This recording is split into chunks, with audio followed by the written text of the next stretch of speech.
আরামবাগ থেকে খানাকুলের সংযোগকারী রামনগর কোয়েকতলা রাস্তা ৭.৫ কিলোমিটার দীর্ঘ। আজ বেহাল দশার কারণেই চরম ঝুঁকিপূর্ণ। কোথাও রাস্তার স্টোন চিপস উঠে তলার মোরাম বেরিয়ে এসেছে, আবার কোথাও রাস্তায় তৈরি হয়েছে বড় বড় খানাখন্দ। আর এই বেহাল দশায় রাস্তাটি পড়ে রয়েছে বছরের পর বছর। হুঁশ নেই প্রশাসনের। বাস চলতো এক সময়, থাকতো যাত্রীর ভিড়ও। বেহাল দশার কারণে বছর ৫ আগে বন্ধ হয়েছে বাস পরিষেবা। এখন যাতায়াতের সহায় অটো আর টোটো। মানে বিপর্যয় রাস্তা একবারে প্রচণ্ড খারাপ, আর দিন রাত্রি শুধু অ্যাক্সিডেন্ট হচ্ছে। রাস্তা দিয়ে যাচ্ছি, রাস্তা দিয়ে পাস দেওয়া যাচ্ছে না, আর যাচ্ছে না। সাইকেল নিয়ে গেলেও অসুবিধা, মোটর সাইকেলে গেলে অসুবিধা। দুদিন একদিন ছাড়াই অ্যাক্সিডেন্ট করছে, পড়ে যাচ্ছে, কাচার খাচ্ছে। মানে একদম যাতায়াতের খুব আমাদের অসুবিধা হচ্ছে। এই রাস্তাটার জন্য খুবই আমাদের প্রয়োজন। আর সবসময় আরামবাগ এখন তো এই দিক দিয়ে গেলে সহজ, আরামবাগ মায়াপুর দিয়ে মুতোডাঙ্গা দিয়ে ঘুরে গেলে অনেক দূর। কিন্তু আমাদের ২৪ নম্বর কয়েকতলা দিয়ে বেরিয়ে এলে এই রাস্তাটা যে এসছে, এই রাস্তাটা খুবই ভালো রাস্তা এবং শর্ট রাস্তা। এর জন্য জনগণ যেতে পারছে না। কোনো কিছু চাষিরা যে যাবে মোটর সাইকেল নিয়ে, আর নিয়ে কি সাইকেল নিয়ে চাষে যাবে, সার দুটি বস্তা করে নিয়ে যাবে, সেটাও নিয়ে যেতে পারছে না। চাষিরাও বিভ্রান্ত হয়ে যাচ্ছে, জলে পড়ে যাচ্ছে সার, কার সার পড়ে যাচ্ছে, কার নুন পড়ে যাচ্ছে, মুদিখানা দোকান করে নিয়ে যাবে, সেটাও তারা রাস্তা দিয়ে নিয়ে যেতে পারছে না। খুবই মানে সংকটের মধ্যে আমাদের এখানে বসবাস চলছে। রাস্তা সংস্কার হয়নি ৭-৮ বছর। দুর্ঘটনার সম্ভাবনা পদে পদে, অথচ প্রশাসন নিশ্চুপ।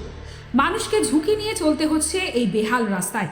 টনক নড়ে শুধু মিডিয়ায় খবর হলে, বাস্তবে প্রশাসন ধৃতরাষ্ট্রের ভূমিকায়। এই রাস্তাটা রামনগর মোড় থেকে আপনার কয়েকতলা পর্যন্ত যাচ্ছে এটা, কিন্তু রাস্তাটার পরিস্থিতি বর্তমানে খুবই খারাপ অবস্থা। কারণ যদি একটাতে বা আজকাল দিনের মধ্যেই কেউ না কোনো দুর্ঘটনা হচ্ছে, কোনো টোটো উল্টে যাচ্ছে বা কোনো ইঞ্জিন ম্যান উল্টে যাচ্ছে, তারপর গাড়ি পাংচার তো লেগেই আছে। এগুলো নর্মাল, এগুলো কোনো পেশেন্ট পাড়ি যেতে পারছে না অ্যাম্বুলেন্স নিয়ে এর মধ্যে। কারণ এটা খুব শর্টকাট, এখান থেকে আরামবাগ যেতে গেলে খুবই শর্টকাট রাস্তা এটা পড়ে, কিন্তু খুবই সমস্যার মধ্যে, খুব শর্টকাট পড়ে এটা। কিন্তু এই রাস্তার অবস্থার জন্য কোনো পেশেন্ট বা অ্যাম্বুলেন্স নিয়ে যেতে পারছি না এর উপর দিয়ে। এটাই সমস্যার মধ্যে খুব আছি আমরা। ভালোই ছিল, বছর ২ বন্যার পর রাস্তাটা খারাপ হয়ে গেছে। আগে বাস চলতো, বাস তো চলা এখন বন্ধ হয়ে গেছে, বাস চলা বন্ধ হয়ে গেছে। হয়ে যাওয়ার পর টোটো চলছে, টোটো করে প্যাসেঞ্জার রামনগর থেকে কয়েকতলা যাচ্ছে। আর বাস চলা তো এখন আমাদের কাছে স্বপ্ন হয়ে গেছে। বাস তো আগে চলতো, এখন তো চলে না রাস্তা খারাপের জন্য। যাতে এই রাস্তাটা ভালোভাবে বাগানো হয়, সেই জন্য আপনাদের কাছে অভিযোগ করছি, যাতে রাস্তাটা তাড়াতাড়ি কাজটা ভালো হয়। ৭-৮ বছর ধরে বেহাল রাস্তা নিয়ে শাসক বিরোধী শিবির দুষছে একে অপরকে। প্রকল্পের টাকা আটকে থাকায় কাজ থমকে, দাবি শাসক দলের। অন্যদিকে দুর্নীতির অভিযোগ তুলছে বিরোধী শিবির।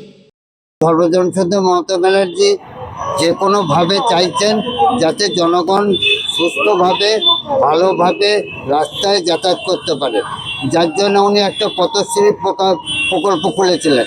সেখানেও যাতে করে জনগণ সেখানে জানাতে পারে যে আমার কোন রাস্তাটা খারাপ, সেই রাস্তাটাকে মেরামত করার জন্য রাজ্য সরকার ব্যবস্থা নেবে। পথশ্রীর মাধ্যমেও আমরা যেমন চলছে, আমরা জেলা পরিষদের তরফ থেকেও অনেক রাস্তা যাতে আমরা ভালোভাবে করে দিতে পারি সে চেষ্টাও চলছে।